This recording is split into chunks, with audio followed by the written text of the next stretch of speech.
चलो मित्रों नमस्कार। प्रकरण 3 प्रवाह विद्युत ની અંદર આપણું હાર્દિક સ્વાગત છે। આજે પણ હું પ્રવાહ વિદ્યુતની અંદર કંઈક નવી બાબતો લઈને હાજર થયો છું। એ પહેલા મિત્ર થોડી ચર્ચા કરી દઉં તો બોર્ડ ઉપર તમને દેખાતું જ હોય છે કે એક એક્ઝામ્પલ મેં તમને હોમવર્કમાં આપેલો હતો। કોઈ કહેશે મિત્ર આનો જવાબ તમે લાવી દીધેલો હશે?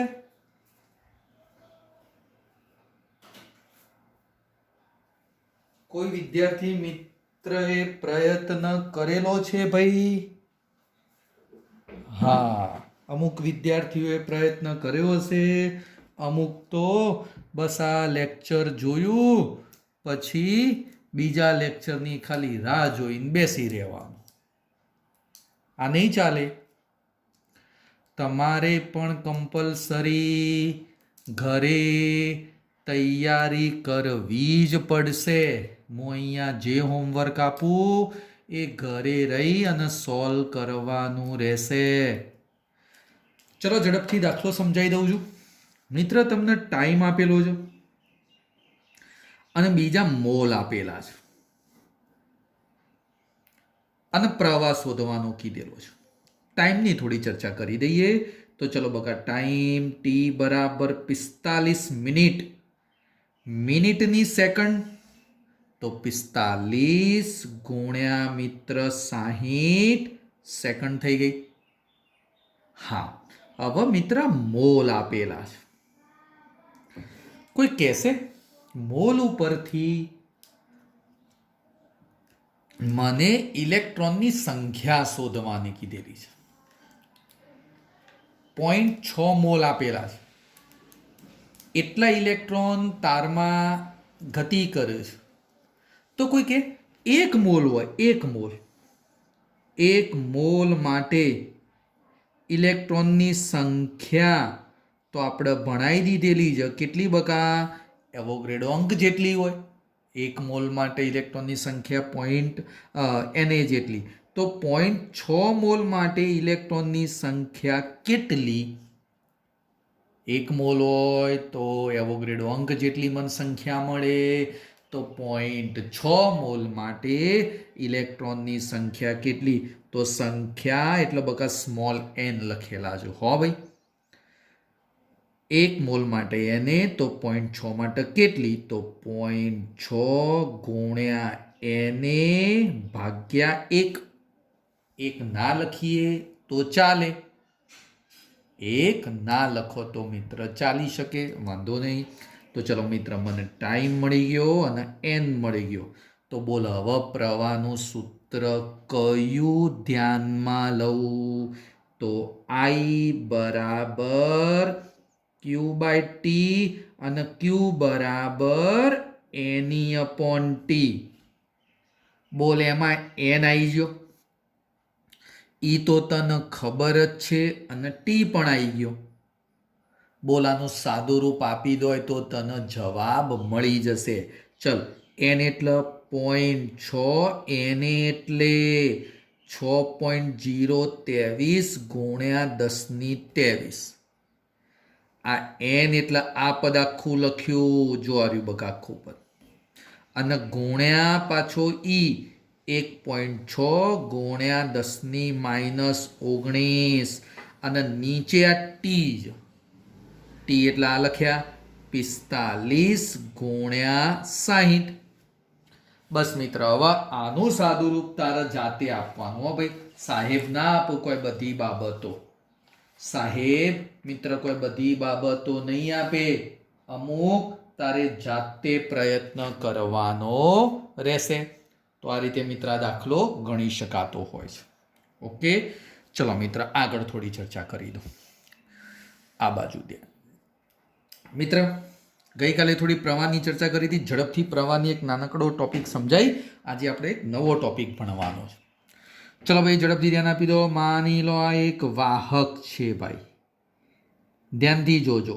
વાહકની અંદર ધન તો હોય જ, ધન વિદ્યુત ભાર, એટલે કયા? પેલા ન્યુક્લિયસની અંદર જકડાયેલા, એ પોતે ગતિ કરવાના નથી. તો ધ્યાન આપી દો. માની લો મિત્ર, આ બધા ઇલેક્ટ્રોન, આ ઇલેક્ટ્રોન છે, મુક્ત ઇલેક્ટ્રોન આપણે નામ આપી દો, અને વચ્ચે માની લો કોઈ એક આડછેદ છે ભાઈ. હવે ધ્યાન આપજો, આમાં થશે શું? જ્યારે મિત્ર કોઈ પણ વાહક, એટલે કે માની લો એક તાંબાનો વાયર, એની અંદર મિત્ર ઇલેક્ટ્રોન શું કરે કહું? મુક્ત છે. અને મુક્ત હોય ને તો અસ્તવ્યસ્ત ગતિ કરે. વિદ્યાર્થી કે સાહેબ અસ્તવ્યસ્ત ગતિ કરશે, અને ગતિ કરશે તો પ્રવાહ મને ના મળે? ના, પ્રવાહ ના મળે. સાહેબ તમે તો બોલો છો ઇલેક્ટ્રોન ગતિ કરે. ઇલેક્ટ્રોન ગતિ કરે છતાં પ્રવાહ અહીંયા નહીં મળે. એનું કારણ બોલું છું. માની લો આડછેદમાંથી આ ડાબીથી જમણી બાજુ આમ ગતિ કરતા કરતા માની લો 3 ઇલેક્ટ્રોન આ બાજુ ગયા. અસ્તવ્યસ્ત ગતિ થઈ તો 3 ઇલેક્ટ્રોન આ બાજુ જાય છે.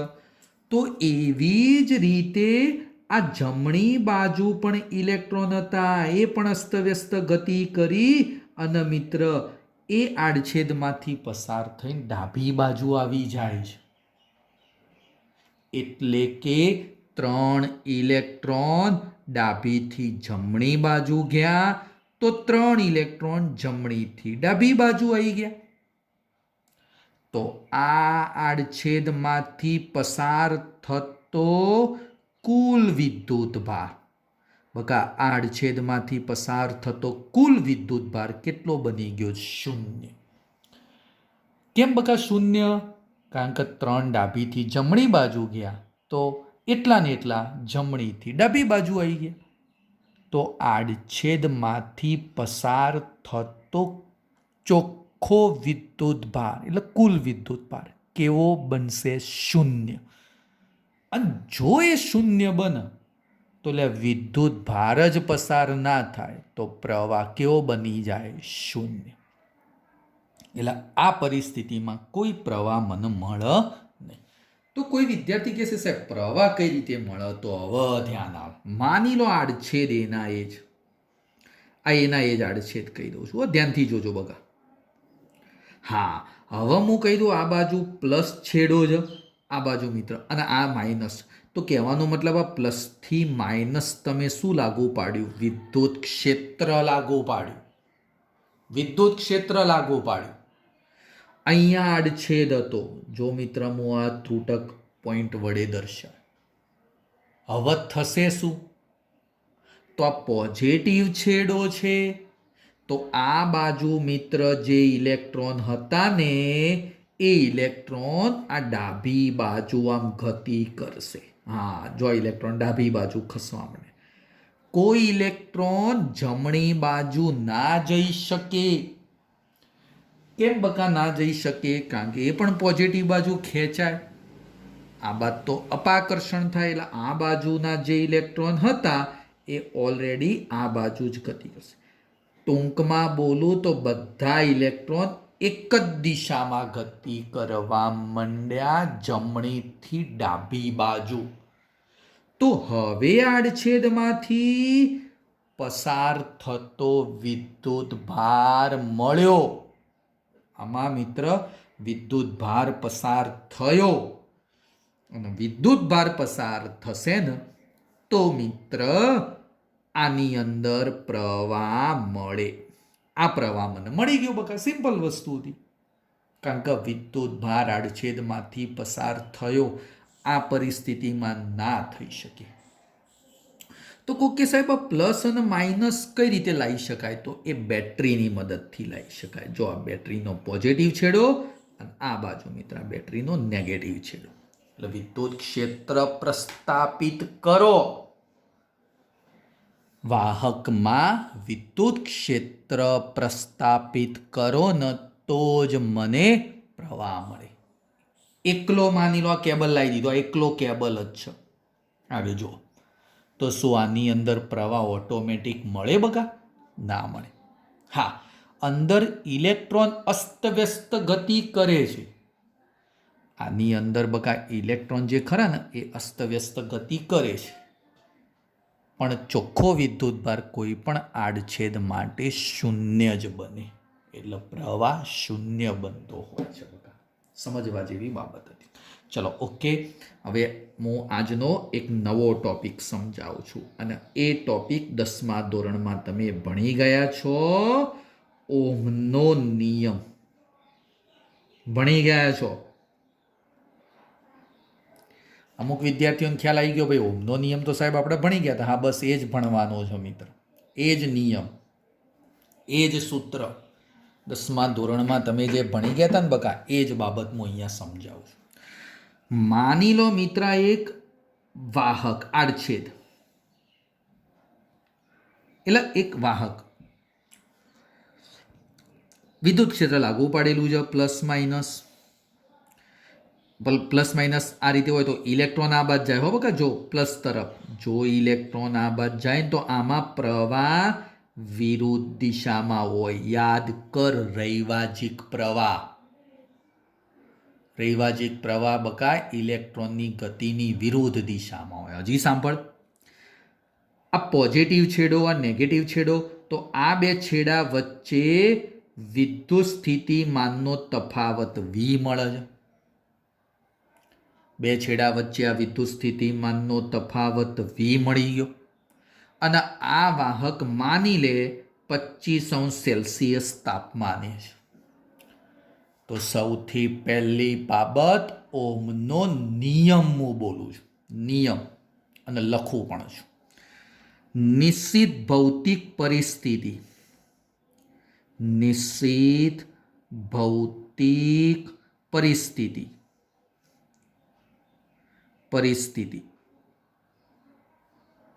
એટલે કયું મકા? નિશ્ચિત ભૌતિક પરિસ્થિતિ એટલે આપણું આ તાપમાન ને બધી આ પરિસ્થિતિ છે.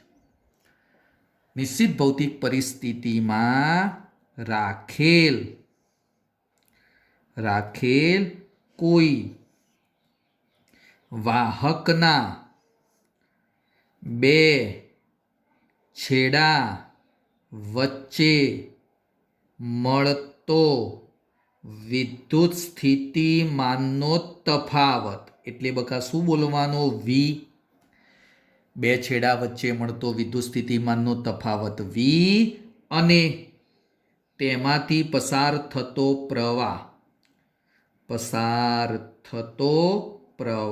એટલે બકા I નો ગુણોત્તર અચળ રહે છે. ટૂંકમાં કહી દઉં તો વિદ્યુત સ્થિતિમાનનો તફાવત અને અંદરથી પસાર થતો પ્રવાહ I, એનો ગુણોત્તર અચળ રહે છે. બોલ મિત્ર, તને ખબર પડી ગઈ હોય તો V/I ઇઝ ઇક્વલ ટુ અચળ. V/I આ ગુણોત્તર બકા કેવો રહેશે? અચળ. અને તમને ખબર હોય, આ અચળને જ કહેવાય આ વાહકનો અવરોધ. અવરોધ એટલે કેપિટલ R કહેવાય. આ વાહકનો અવરોધ મને મળી ગયો. V/I ઇઝ ઇક્વલ ટુ અવરોધ R. V/I is equal to અવરોધ R. કોઈ પણ મિત્ર તમે વાહકને નિશ્ચિત પરિસ્થિતિમાં રાખેલો છે, જો નિશ્ચિત પરિસ્થિતિમાં રાખેલો છે, એ વાહકના બે છેડા વચ્ચે મિત્રમાં જેટલો વિદ્યુત સ્થિતિમાનનો તફાવત મળે અને પ્રવાહ મળે. વિદ્યુત સ્થિતિમાનનો તફાવત હોય ને એટલે પ્રવાહ મળે જ. એ બંનેનો ગુણોત્તર કેવો રહેશે બકા? અચળ રહેશે. મુદ્દો સમજવા જેવો હતો. સૂત્ર ખાસ યાદ રહો. સૂત્ર ડગલે ને પગલે, ડગલું પગલું ભર્યું તો આ સૂત્ર આવશે જ. ઓકે, ચલો બકા એનો એકમની થોડી વાત કરી દો. સિમ્પલ. V એટલે વોલ્ટેજ અને I એટલે એમ્પિયર. વિદ્યુત સ્થિતિમાનનો તફાવત એટલે વોલ્ટેજ અને પ્રવાહ એટલે એમ્પિયર. વોલ્ટેજ અપોન એમ્પિયર અને આને બોલવાનું ઓમ. ઓમ એટલે ઓમેગા. ઓમેગા. શું બોલવાનું? ઓ મેગા. ઓમ એટલે મિત્ર એને કહેવાશે ઓમેગા. ચલો બીજી બાબત ધ્યાનથી સાંભળજો મિત્ર. Okay okay okay. V upon A ઓમ ઓમેગા અદિશ રાશિ છે. આમાં કોઈ વસ્તુ બકા સદિશ મને દેખાતી જ નથી એટલે અદિશ રાશિ છે. ત્રીજી બાબત પારિમાણિક સૂત્ર. પારિમાણિક સૂત્ર કઈ રીતે બનાવવાનું તો ધ્યાન આપો. વોલ્ટેજ છે ભાઈ. વોલ્ટેજ યાદ છે બકા. ચેપ્ટર નંબર 2 વોલ્ટેજનું સૂત્ર. ફરીથી બોલું છું વોલ્ટેજનું સૂત્ર. ચેપ્ટર નંબર 2 અહીંયા જુઓ. વોલ્ટેજ એટલે એકમ વિદ્યુત ભાર ઉપર કરવું પડતું કાર્ય. W અપોન ક્યુ.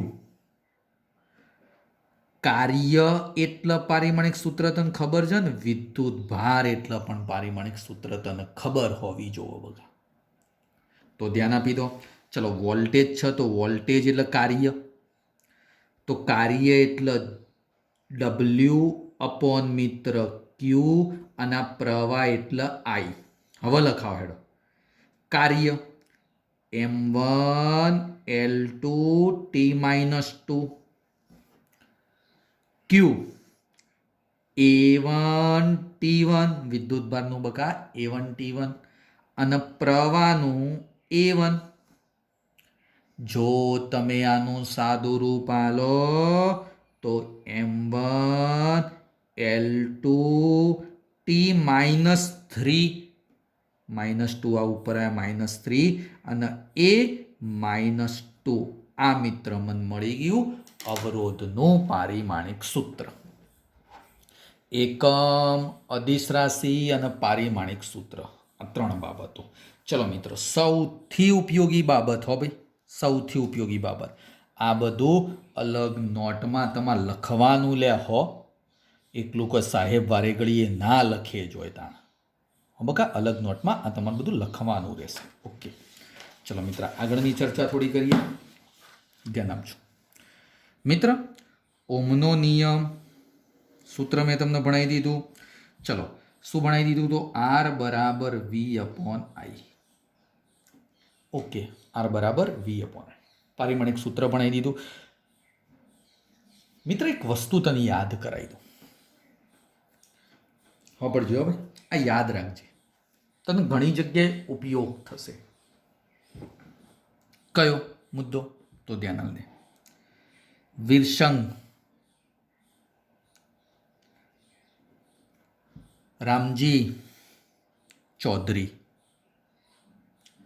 વિરસંગ રામજી ચૌધરી VRC. અને VRCમાં તારે આટલું યાદ રાખવાનું 12 31 12 32 અને 12 42. 12 31 12 32 12 42. ફરીથી 12 31 12 32 12 42. VRC. કે સાહેબ આ બધું શું છે? આ પારિમાણિક સૂત્ર વીનું, આરનું અને આ મિત્ર બની ગયું સીનું. VRC વિરસંગ Ramji Chaudhary VRC.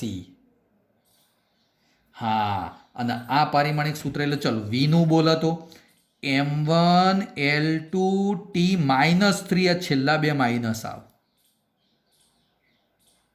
આરનું બોલો તો M1 L2 T-3 A-2 છેલ્લા બે માઇનસ અને આની અંદર આ પહેલા બે માઇનસ થાય. જોજે તું આ યાદ રાખવાની એક શોર્ટ ટ્રીક છે. VRC વિરસંગ રામજી ચૌધરી.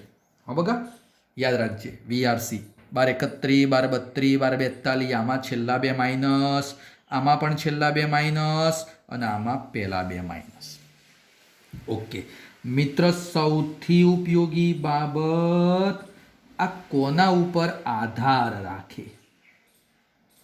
ભાઈ અવરોધ તો મેં નક્કી કર્યો પણ કોના ઉપર આધાર રાખે તો ત્રણ બાબતો મગજમાં ફિટ કરી દેવા, બહુ જ ઉપયોગી. ત્રણ બાબતો બહુ જ ઉપયોગી. પહેલી બાબત, દ્રવ્યની જાત.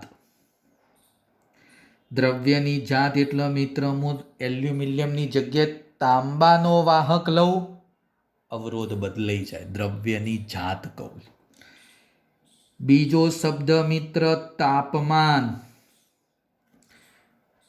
તાપમાન એટલે 25°C જગ્યાએ 30°C મિત્ર તમે લો ને તો પણ અવરોધ બદલાઈ જાય. માની લો એક વાહક ઇન્ડિયામાં જ એનો અવરોધ માપ્યો, એ જ વાહકને અમેરિકામાં લઈ જો ને તો એનો અવરોધ બદલાઈ જાય. કેમ? પરિસ્થિતિ બદલાઈ. પરિસ્થિતિ બદલાઈ જાય, તાપમાન બદલાઈ ગયું એટલે મિત્ર અવરોધ પણ બદલાઈ જાય. આગળ આપણે વ્યાખ્યામાં જોયું ને, પરિસ્થિતિ ઉપર આધારિત છે. અને ત્રીજી બાબત પરિમાણ. પરિમાણ એટલે તમારા તારની લંબાઈ કેટલી, એની જાડાઈ કેટલી, એ બધા મુદ્દાઓ પર પણ આધારિત બનતું હોય છે. એટલે અવરોધ મિત્ર આટલી બાબતો પર આધાર રાખતો હોય છે. પરિમાણ, દ્રવ્યની જાત અને તાપમાન ઉપર આધારિત હોય છે. ઓકે, ચલ મિત્ર હજી એક આગળનો મુદ્દો સમજાવી દઉં છું.